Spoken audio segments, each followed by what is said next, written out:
പ്രിയരെ നമസ്കാരം. ഞാൻ ഒരു കലാകാരനും നല്ലൊരു അധ്വാനിയുമായ രഘു മണ്ണാറശാല എന്ന കലാകാരനെ തിരക്കി ഇറങ്ങിയതാണ്. അദ്ദേഹം വീട്ടിൽ ചെന്നപ്പോൾ അവിടെ ഇല്ല, വർക്ക് സൈറ്റില്ല എന്ന് പറഞ്ഞു. അപ്പോൾ നമുക്ക് അങ്ങോട്ട് ചെല്ലാം.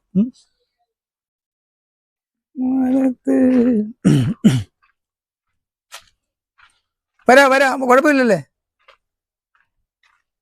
രഘു രഘു എവിടെ?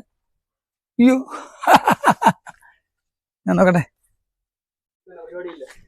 ഇന്നില്ല. ഞാൻ രഘുവിനെ അന്വേഷിച്ച് വീടുണ്ടെന്ന് പറഞ്ഞേ. ഹലോ, നോക്കട്ടെ കിട്ടുമോ നോക്കട്ടെ. നിങ്ങൾ വലിയ ഉയർച്ചയല്ലേ നിങ്ങൾ കേട്ടോ.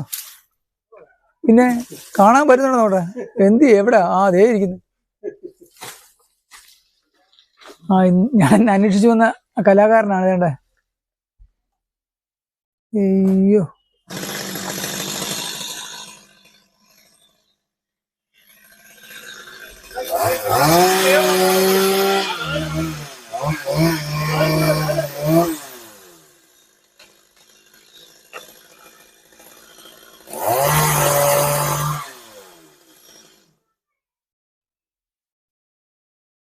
ചേട്ടാ ഇപ്പൊ കഴിയുവോ?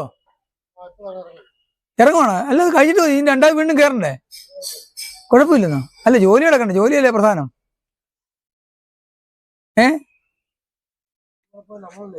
ആണോ? ആണോ? ഇത് പേരിനേട്ടെ? സന്തോഷ്. രണ്ടേ രായനാണ്.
ആണോ?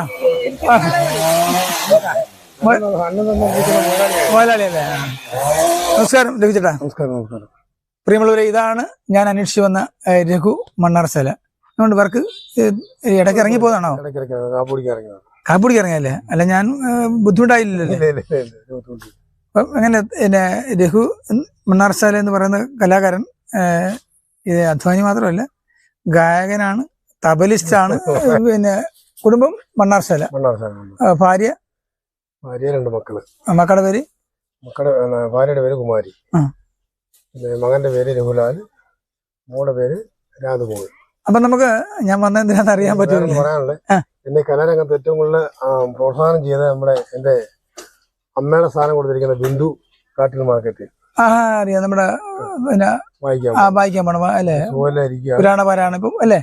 ഇപ്പൊ വായിച്ചായിരിക്കണോ? ആണോ? ആണോ? അപ്പൊ നമുക്കൊരു ഞാൻ വന്ന എന്തിനാന്ന് അറിയാലല്ലേ. ഈ ജോലിയുടെ ഇടയ്ക്ക് ഒരു പാട്ട് രണ്ടുപേര് പാടാവോ? സംഗീതമൊക്കെ പഠിച്ചിട്ടുണ്ടല്ലേ? വെറുതെ പറഞ്ഞു, എനിക്കറിയാം.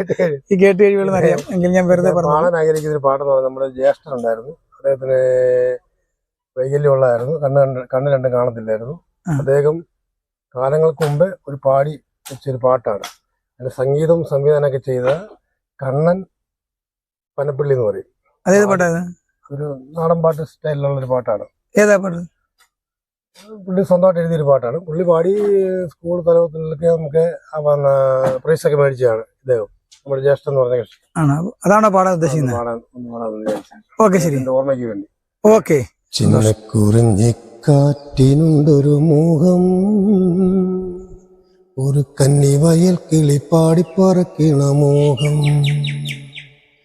ചിന്നക്കുറിഞ്ഞിക്കാറ്റിനുണ്ടൊരു മോഹം, ഒരു കന്നി വയൽ കിളി പാടിപ്പറക്കണ മോഹം.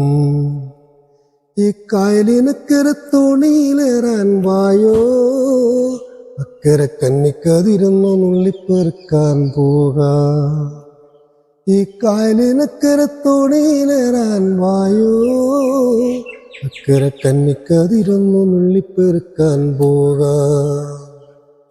ചിന്നക്കുറിഞ്ഞിക്കാറ്റിനുണ്ടൊരു മോഹം, ഒരു കന്നി വയൽ കിളി പാടിപ്പറക്കണ മോഹം.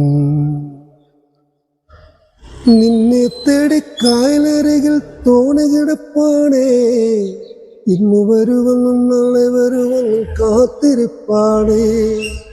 നിന്നെ തേടി കായലരികിൽ തോണി കിടപ്പാണേ, ഇന്ന് വരുവെന്നും നാളെ വരുവെന്നും കാത്തിരിപ്പാണേ. ഈ പൊന്മുടിയേറ്റിലെ തിര മുറിച്ചൊന്ന് പോകാം, കായൽക്കരയിലെ കഥകളേറ്റു പാടാം. ഈ പൊന്മുടിയേറ്റിലെ തിര മുറിച്ചൊന്ന് പോകാം, ഈ കായൽക്കരയിലെ കഥകളേറ്റു പാടാം. എനിക്ക് ഒരുപാട് സന്തോഷം കേട്ടാ. പ്രത്യേകിച്ചും അണ്ണൻ്റെ ഒരു വീഡിയോ ഇട്ടില്ലെങ്കിൽ പിന്നെ ഞാനെന്തിനാ, കൂട്ടുകാരനാണ് അല്ലെങ്കിൽ ഒരു അനുജനാണെന്ന് നടക്കുന്നത്. രഘുമാഷിനെ എനിക്ക് പെട്ടെന്ന് ഓർമ്മ വരുന്നത് ഒരിക്കലും മറക്കാനാവാത്തൊരു സംഭവമാണ്. എൻ്റെ അച്ഛൻ ഞങ്ങളെ വിട്ട് പിരിയുന്നതിൻ്റെ അന്ന് രഘുമാഷ് പിടിച്ച പ്രോഗ്രാമിനാണ് ഞാൻ തബല വായിക്കാൻ പോയത്.